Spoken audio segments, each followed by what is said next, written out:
मेरे मन मंदिर के आराध्य प्रातः स्मरणीय परम पूज्य गुरुदेव जी, अर्चनीय वंदनीय परम श्रद्धे संत श्री विकास साहिब जी, परम श्रद्धे श्री राम साहिब जी, मुद मंगलमय संत समाज, साध्वी समाज, सत्संग प्रेमी सज्जनों, शक्ति और भक्ति की स्रोत मेरी माता बहनों, नन्हे मुन्ने बच्चों, आपके ग्राम कुआं खुर्द खजनी में गोरखपुर की इस पावन भूमि पर त्रिदिवसीय सत्संग समारोह का आज ये तीसरे दिन की पहली सभा, इसमें आप सभी लोग विराजमान हैं। आइए हम सब सदगुरु कबीर साहिब जी की इस छत्र छाया में जीवन के कुछ आवश्यक पहलुओं को समझने का प्रयास करें, जिनकी हम सबको बहुत बड़ी आवश्यकता है। हमें जो ये जीवन मिला हुआ है, इस जीवन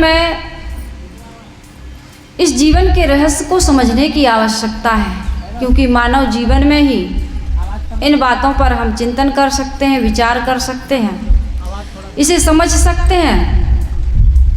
अन्य खानियों में ये संभावना नहीं है। वहाँ केवल भोजन है और प्रजनन है, वो भोग भूमिका है। लेकिन मनुष्य जीवन क्या है? एक कर्म भूमिका है।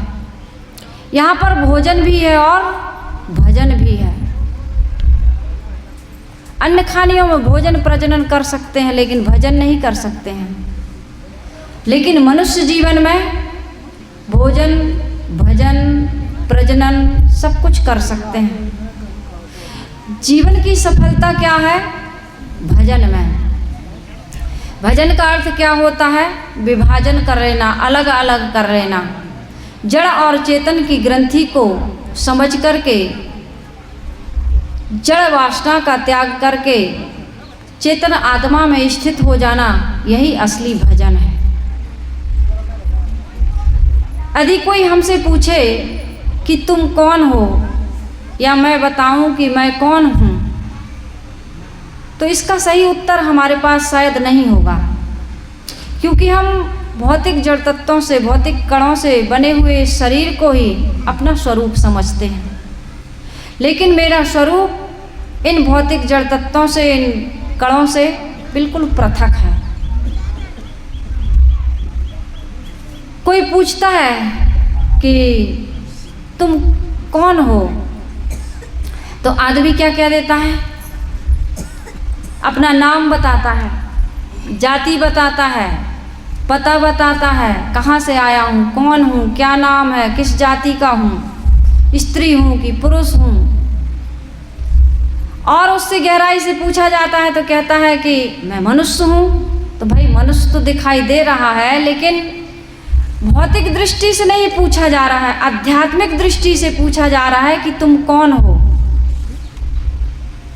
तो वो यह नहीं कह पाता है, जो सत्संग में नहीं गया है, जो जड़ चेतन की ग्रंथि को नहीं समझ पाता है कि मैं चेतन आत्मा हूँ। और मान लीजिए वो है, जानता भी है, उसने ये रट लिया है कि मैं चेतन आत्मा हूँ, तो आत्मा की गरिमा को, आत्मा की शक्ति को, सत्ता को समझकर उसमें वो ठहर नहीं पाता, स्थित नहीं हो पाता। जिसे कहते हैं आत्म स्थिति, स्वरूप स्थिति। हम रूप से परिचित हैं, स्वरूप से परिचित नहीं हैं। रूप किसे कहते हैं? जो आंखों से दिखाई दे रहा है,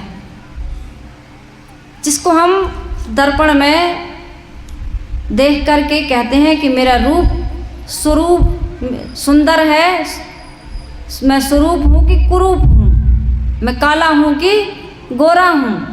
कहीं जाते हैं हम तो अपने चेहरे को दर्पण में देखते हैं कि नहीं देखते? अभी जितनी माता बहनें आई होंगी, सबने अपने चेहरे को एक बार दर्पण में देखा होगा, देखा कि नहीं? बताइए। आप सत्संग में आते हैं या रोज सत्संग में ना आए, फिर भी जब अपने स्वरूप को यानी कि बाहर के चेहरे को, आत्मस्वरूप की चर्चा नहीं कर रही हूँ अभी मैं, अपने रूप को निहारती हैं, रूप को, चेहरे को, तो दर्पण देखती है कि नहीं देखती? और दर्पण में चेहरा कब ठीक दिखता है? जब दर्पण साफ हो। यदि दर्पण में किसी प्रकार का मैल जमा है तो क्या हम अपने रूप को देख सकते हैं? नहीं देख सकते। अपने चेहरे की गंदगी को साफ कर सकते हैं? नहीं कर सकते। माता बहनें मांग संवारती, मांग भरती हैं, बिना दर्पण के भर लेती हैं? नहीं भर पाती। बिंदी लगाती हैं तो देखती हैं सीधी है कि टेढ़ी है, ऊपर है कि नीचे है। लिपस्टिक लगाती हैं। ये बाहर का सौंदर्य भी आवश्यक है, मैंने उस दिन खंडन किया था, लेकिन व्यवस्थित रहना चाहिए बाहर से, लेकिन भीतर से भी उतना ही, उससे अधिक व्यवस्थित रहना चाहिए। तो बाहर के चेहरे को, बाहर के रूप को सुंदर व्यवस्थित बनाने के लिए दर्पण की आवश्यकता है। लेकिन अपने स्वरूप को देखने के लिए कौन से दर्पण की आवश्यकता है? किसके किसके पास वो दर्पण है? बताइए कौन सा दर्पण है आपके पास? रूप को देखने के लिए आपके पास दर्पण है, लेकिन अपने स्वरूप का दर्शन करना है तो कौन सा दर्पण है? किसी को पता है कौन सा दर्पण है? विवेक का दर्पण। और विवेक का दर्पण हमारे पास कहाँ से प्राप्त होता है? ये दर्पण सबके घर में है, लेकिन किसी ने घर में बनाया क्या? नहीं बनाया। बनाया किसी ने दर्पण तो सब देखते हैं, लेकिन क्या दर्पण को किसी ने घर में बनाया? बताइए माता बहनों, घर में बनाया दर्पण? कोई बना सकता है? कहाँ से लाए? बाजार से। बोलते नहीं आप लोग, कहाँ से लाए हो? बाजार से। और स्वरूप का साक्षात्कार करना है, अपने आप को देखना है, तो इसके लिए भी दर्पण चाहिए। दादाजी कह रहे हैं विवेक का दर्पण। और विवेक का दर्पण कहाँ मिलेगा? गोस्वामी तुलसीदास जी कहते हैं, बिन सत्संग विवेक न होई। बिना सत्संग के विवेक नहीं हो सकता। अंदर में है, गुरु कुछ देता नहीं है, गुरु बस जो हमारे पास में है उसे बता देता है, इसलिए गुरु की विशेषता है। और बिना गुरु के विवेक जगता नहीं। इसलिए प्रथम भक्ति हमें किसकी करना चाहिए? जड़ की चेतन की? किसकी भक्ति करती है माता बहना? जड़ की करती है कि चेतन की? शंकर भगवान को, दुर्गा को, काली को, गणेश को, हनुमान को जल चढ़ाते हैं कि ये संत गुरुजनों को मानते हैं? किसको मानते? ऐसे ही चेतन नहीं मिलेगा। सदगुरु कबीर साहिब जी कहते हैं तुम्हारे ही पास है लेकिन मिलेगा नहीं। कैसे नहीं मिलेगा? ज्यों तिल माही तेल है। तिली में तेल है कि नहीं है? मिल जाता है। तिली ले आओ खेत से और बस कढ़ाई में डाल के सब्जी छोंक लो, फल्ली का, जितने भी तिलहन की चीज़ें हैं आप ले आइए खेत से काट के, और तेल निकाल लीजिए, सब्जी बना लीजिए, पूड़ी निकाल लीजिए, भजिया पकौड़ी जो कुछ संभव है। ऐसे ऐसे सिर ना हिलाओ, संभव है? हाँ, पिराएंगे पिसाएंगे तब कहीं। ज्यों तिल माही तेल है और ज्यों चकमक में आग, तेरा साईं तुझ में जाग सके तो जाग। कौन जगाएगा हमको? हम तो सो रहे हैं। सो रहा है कि नहीं सो रहा है? कबीर साहिब जी कहते हैं उठ जाग मुसाफिर भोर भई, अब रैन कहाँ जो सोबत है। जो सोबत है सो खोबत है, और जो जागत है सो पावत है। हम मोह की नींद में, अज्ञान की नींद में सो रहे हैं। स्वरूप से परिचित हैं लेकिन, रूप से परिचित है लेकिन स्वरूप से परिचित नहीं है। इस जड़ शरीर से परिचित है लेकिन चेतन आत्मा से परिचित नहीं है। तो हमें यदि स्वरूप का साक्षात्कार करना है तो दर्पण की आवश्यकता है। महाराज श्री राम माता सबरी से कहते हैं, प्रथम भक्ति संतन कर संगा, दूजी रत मम कथा प्रसंगा। गुरुपद पंकज सेवा, तीसरी भक्ति अमान, चौथी भक्ति मम गुण गण, करहि कपट तजी गान। मंत्र जाप मम दृढ़ विश्वासा, पंचम भक्ति सुवेद प्रकाशा, षटदम शील भरत बहु कर्मा, निरति निरंतर सज्जन धर्मा, सातहि सब मोहमय जग देखे, मोते अधिक संत करि लेखे, आठवीं अथा लाभ संतोषा, सपनहु नहीं देखे पर दोषा, नमम नम्र सब सो छलहीना, मम भरोसे ही हर्ष न दीना। कौन सी भक्ति बता रहा है? प्रथम भक्ति संतन कर संगा, संतों का संग कर लो। पहली भक्ति संतों का संग। आज साहिब जी दीक्षा दे रहे थे, हम लोग सुन रहे थे, यहाँ आने में, मंच पर आने में विलंब हो गया। गुरु भक्ति, गुरु दीक्षा ले रहे थे लोग, गुरु के प्रति कैसे समर्पित होना चाहिए। कितने वर्षों से हम जल चढ़ाते हैं, पूजा करते हैं, व्रत करते हैं, उपवास करते हैं, नदियों में नहाते हैं, पता नहीं क्या क्या करते हैं, लेकिन आज तक बीड़ी नहीं छूटी, सिगरेट नहीं छूटी, तंबाकू नहीं छूटी, शराब नहीं छूटी, मांसाहार नहीं छूटा। जितने भी दोष दुर्गुण हैं, तन के, मन के, वचन के 10 दोष जो होते हैं वो नहीं छूटे। क्यों नहीं छूटे? क्योंकि शंकर बाबा ने कभी कहा ही नहीं कि शराब पीना छोड़ दो, नहीं तो त्रिशूल मार दूंगा। रामचंद्र जी ने जब कभी कहा ही नहीं कि पराई स्त्री पर कुदृष्टि करना छोड़ दो, मैंने संकल्प लिया तो नहीं तो धनुष बाण से संहार कर दूंगा, कहे कभी राम? और हो सकता है वो कहते तो शायद राम को भी पूजना हम आप छोड़ देते।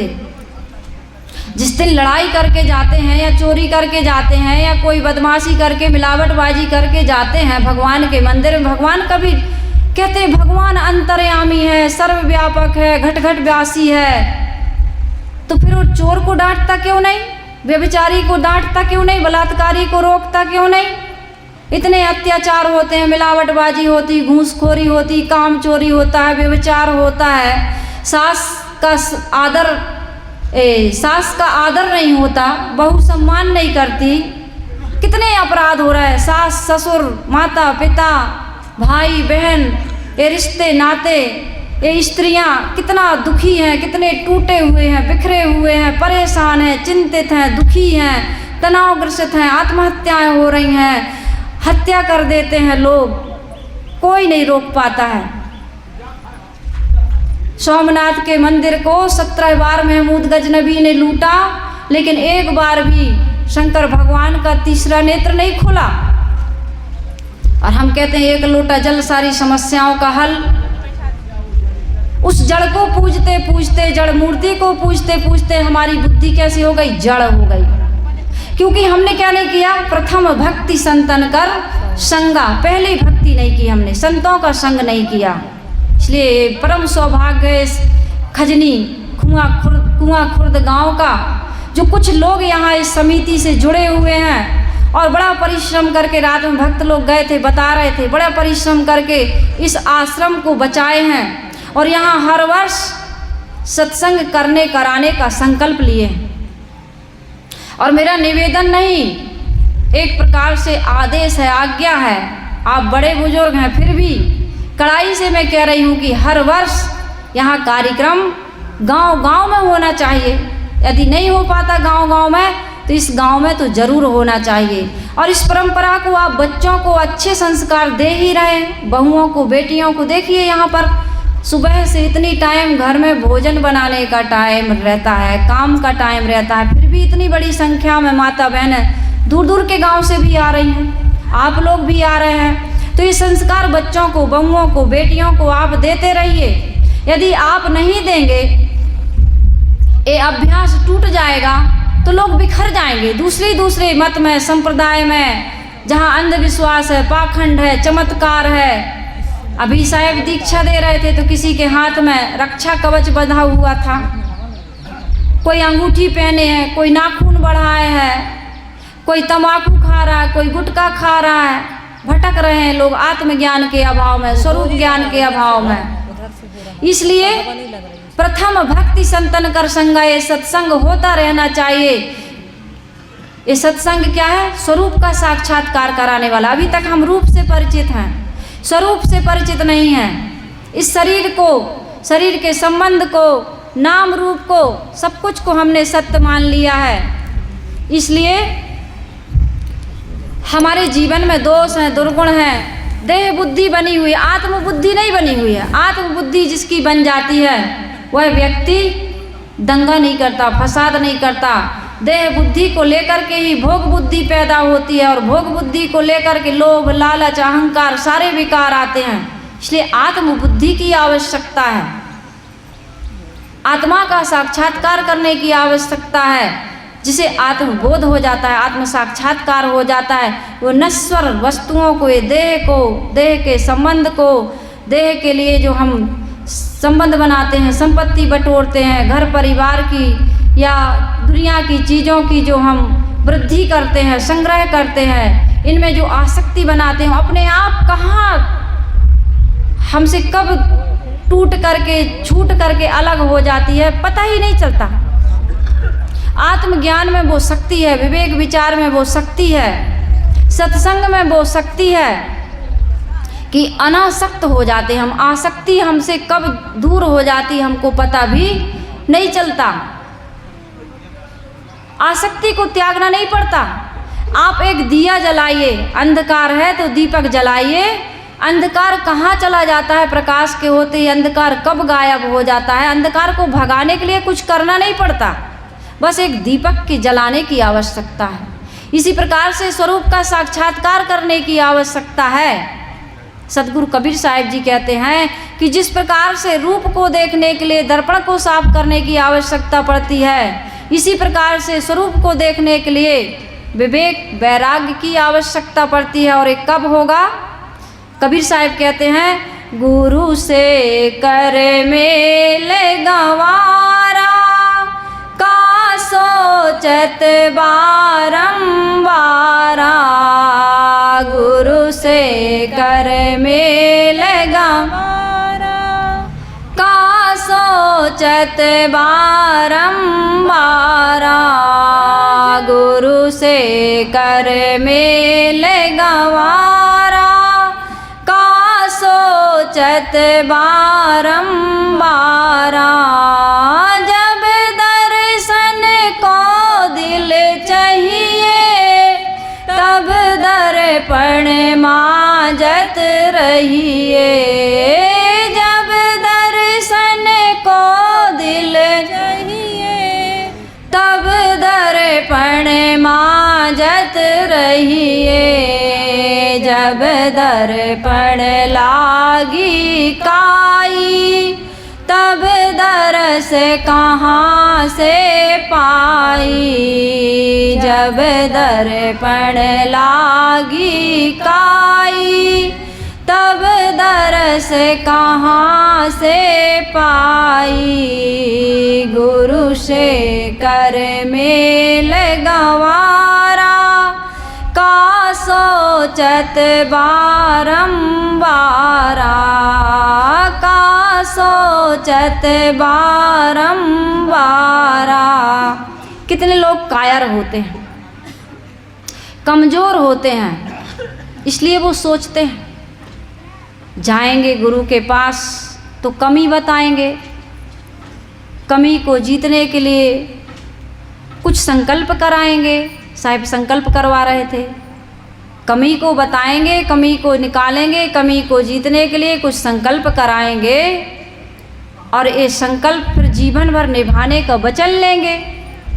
अभी साहिब कह रहे थे हृदय पे हाथ रख के आत्मा की आवाज़ सुनो तो उनको बहुत देर लग गया आत्मा की आवाज़ सुनने के लिए। आत्मा कह रही है कि हाँ, दोष दुर्गुण विकार छोड़ देंगे, ममता मोह आसक्ति त्याग देंगे, आत्मा कह रही है। तो श्रद्धेय संत श्री राम साहिब जी कहे, बहुत देर हो गया, आत्मा कुछ कह नहीं रही क्या? आत्मा की आवाज़ कुछ निकल रही कि नहीं निकल रही? तो हमारी आत्मा तो कहती है कि बीड़ी पीना गलत बात है, इसलिए फुर्र से धुआं बाहर फेंक देता है भीतर वाला। आत्मा कहती है कि गुटखा खाना, तंबाकू खाना गंदी आदत है, इसलिए पिच पिच थूकते रहते हैं। खिड़की के पास बैठते हैं, कहीं बस में जाओ, ट्रेन में जाओ, कहीं जाओ तो खिड़की के पास बैठने का यदि रिजर्वेशन नहीं है, और रिजर्वेशन में भी 3 सीटें होती हैं, लोअर, अपर और मिडिल, तो जो 3 लोगों की सीट है तो जो गुटखा तंबाकू वाला वो खिड़की के पास कई बहाने करके बैठता है। और खिड़की और दरवाजे के पास आप खड़े नहीं हो सकते, सीट पे बगल में बैठ नहीं सकते, इतनी दुर्गंध आती, कुछ कह भी नहीं पाओगे आप। पत्नी, बच्चे, बीवी, माता पिता कितने परेशान रहते हैं इन शराबियों से, नशेड़ियों से, ये व्यभिचारियों से। आज इसीलिए तो ये विद्रोह हो रहा है माता बहनों की तरफ से भी, कि तुम जब इतना स्वतंत्र हो, इतना मनमानी कर सकते हो, इतना अत्याचार करते हो, तो अब तुम्हारे 17 टुकड़े हो के ड्रम में काट के ही डालेंगे। खैर, ऐसा होना नहीं चाहिए, लेकिन क्रिया की प्रतिक्रिया होती है और कर्मों का फल जरूर मिलता है, इसलिए कभी किसी को कमज़ोर समझकर सताना नहीं चाहिए।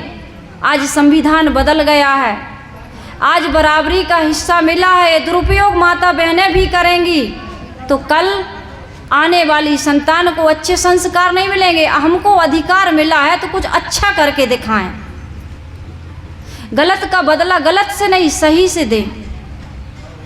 इसलिए जिस व्यक्ति को आत्मज्ञान हो जाता है वह व्यक्ति आत्मा में परमात्मा देखने लगता है, इंसान में भगवान देखने लगता है, मनुष्यों में देवी देवता देखने लगता है और कर्मों को पूजा समझकर अपने जीवन को ऊपर उठाने लगता है। इसलिए मैंने कहा कि विवेक को जागृत करने की आवश्यकता है।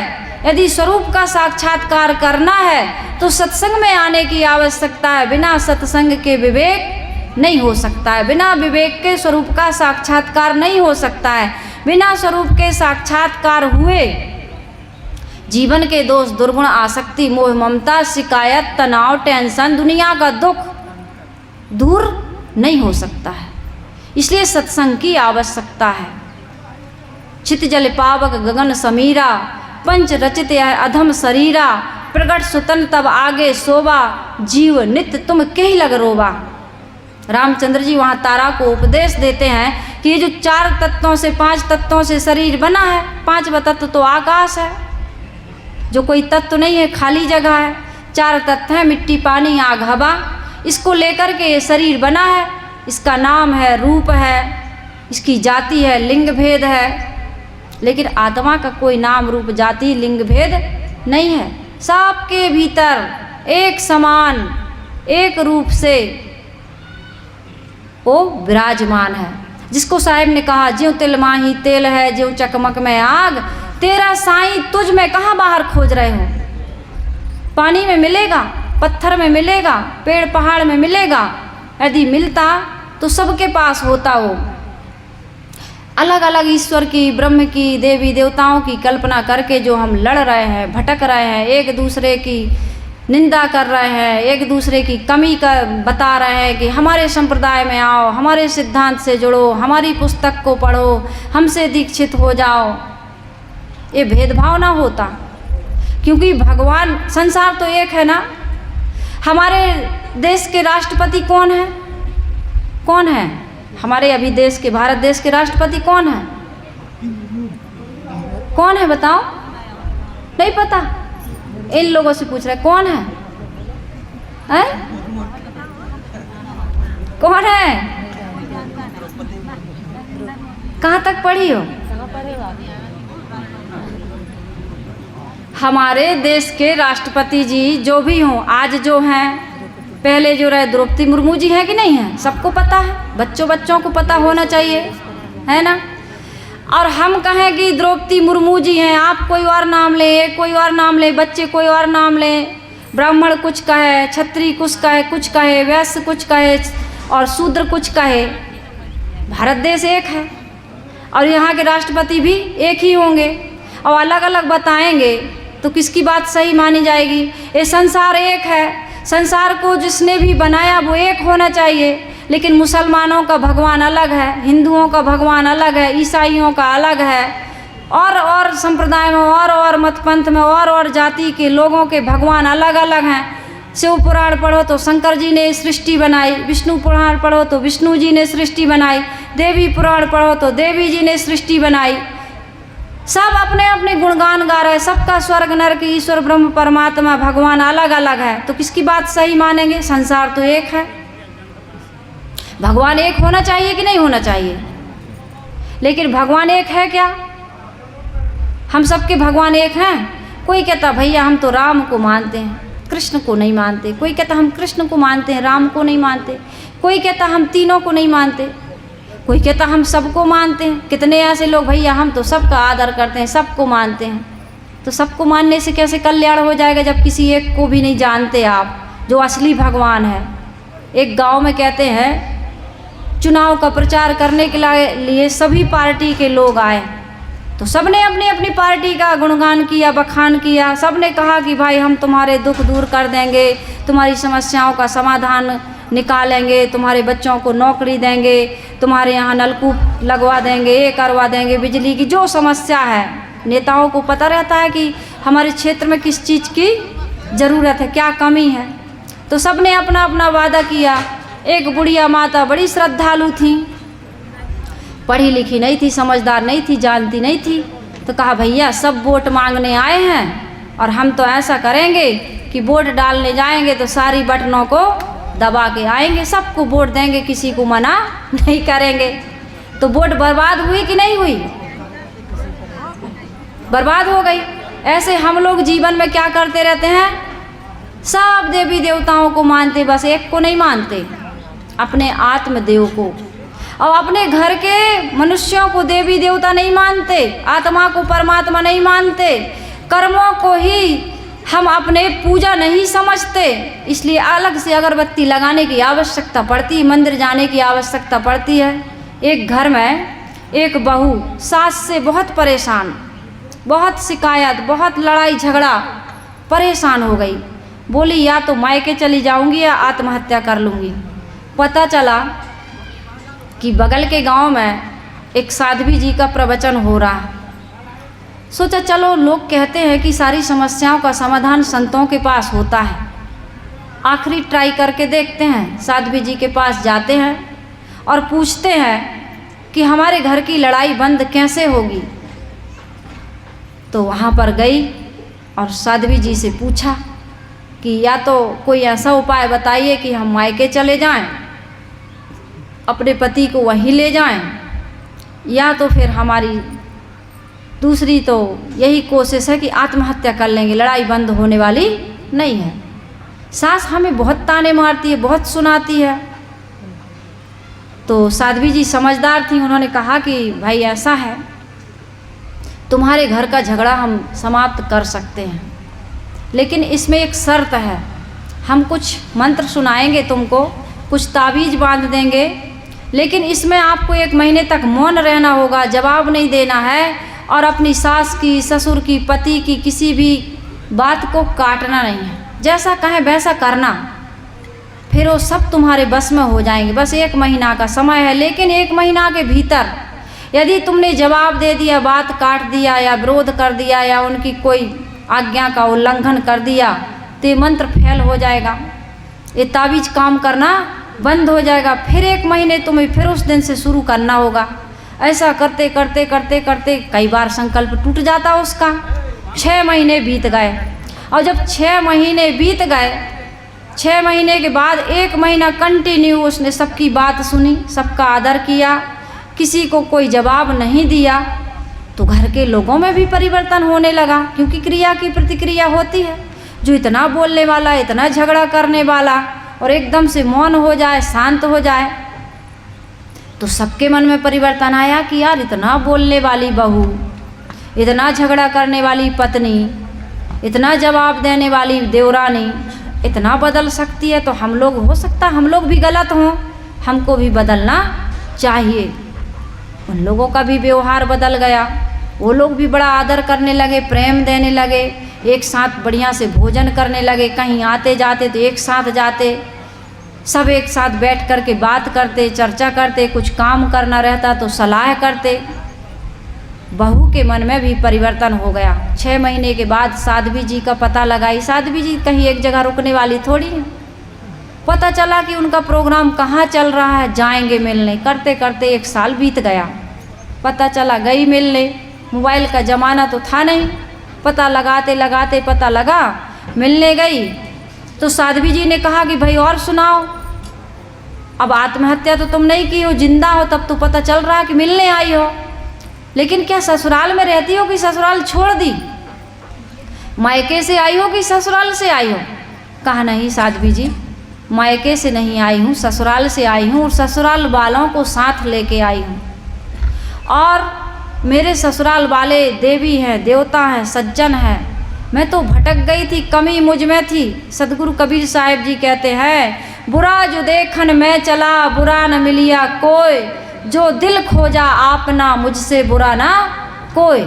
आदमी दूसरे में कमी देखता है, शिकायत करता है, अपने व्यवहार को बिगाड़ता है और फिर दुखी हो जाता है तो भगवान के पास जाता है। कौन से भगवान? जिससे गलती की है, लड़ाई झगड़ा किया है, जिसकी चोरी की है, जिसके साथ अपराध किया है, उससे माफ़ी नहीं मांगता। किससे माफ़ी मांगने जाता है? उस पत्थर की मूर्ति से। गंगा में नहाता है, यमुना में नहाता है, नर्मदा में नहाता है, माला जपता है। कबीर साहब कहते हैं, माला तो कर में फिरे, जीव फिरे मुख माई, मनुआ तो चहुदिस फिरे, यह तो सुमरन नाई। कर का मन का डार के, मन का फेर।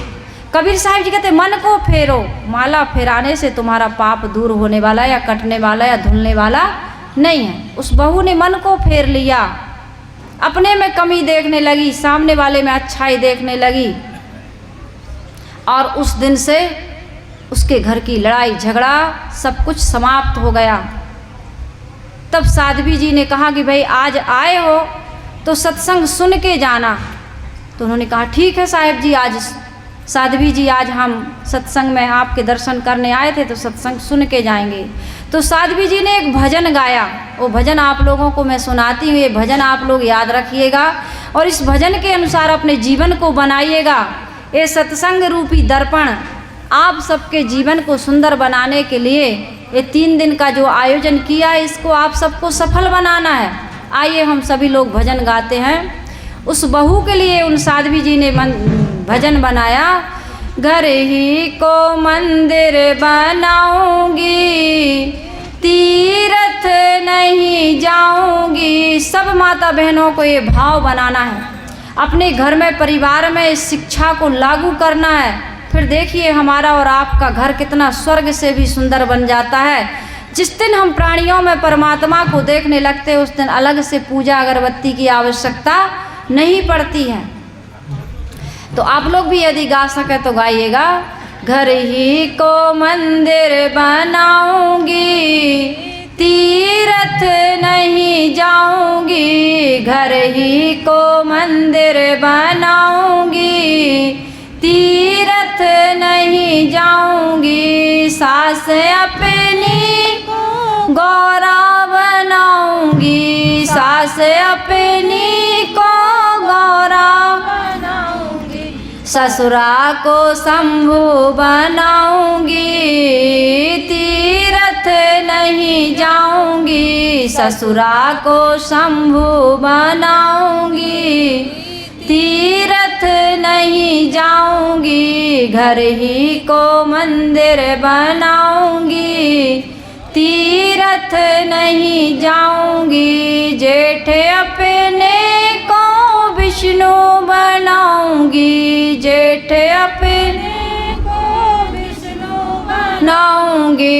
जेठानी को लक्ष्मी बनाऊंगी, मंदिर नहीं जाऊंगी। जेठानी को लक्ष्मी बनाऊंगी, मंदिर नहीं जाऊंगी। घर ही को मंदिर बनाऊंगी, तीर्थ नहीं जाऊंगी। देवर अपने को कृष्णा बनाऊंगी, देवर अपने को कृष्णा बनाऊंगी। देवरानी को रुक्मणी बनाऊंगी, तीरथ नहीं जाऊंगी। देवरानी को रुक्मणी बनाऊंगी, तीरथ नहीं जाऊंगी। घर ही को मंदिर बनाऊंगी, तीरथ नहीं जाऊंगी। बेटा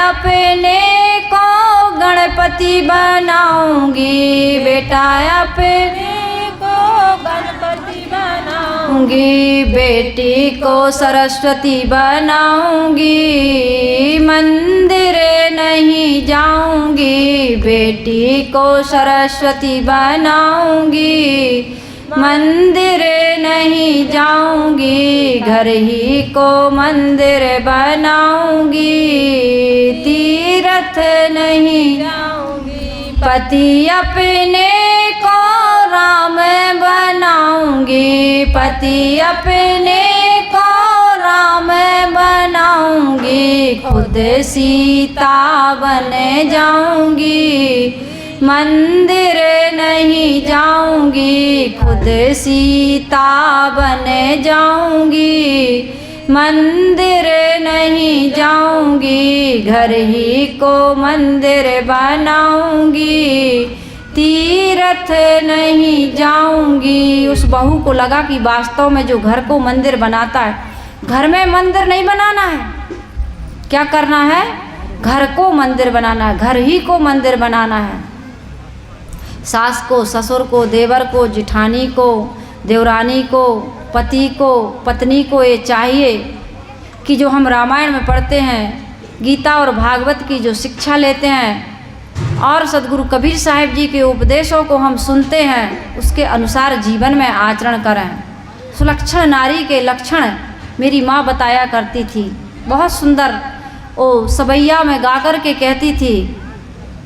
सुलक्षण नारी का लक्षण क्या होता है? प्रात उठे और घर साफ करे और गोबर काढ़ घरे भरे घर पानी, स्नान करे नित मांग संवारे, काढ़ लियो दधि दूध मथानी। रुचि रुचि भोजन बनावत है, अपने पति देव की इच्छा जानी, और पानी के मांगत दूध पियावत, नारी नहीं वह लक्ष्मी है जानी। प्रातः काल उठ जाती हैं माताएं ब्रह्म मुहूर्त में, जिसे कहते हैं अमृत बेला। परिवार के सभी लोग सोते रहते हैं, जिस घर की लक्ष्मी सुबह उठ करके घर की साफ सफाई कर करके स्नान कर लेती है, मांग संवार लेती है, घर में दिया जला देती है और भोजन बनाती है अपने पति की, सास की, ससुर की इच्छा के अनुसार, और पानी मांगने से पहले पानी पिला देती है। मांगन मरण समान है, जो कोई मांगन जाए।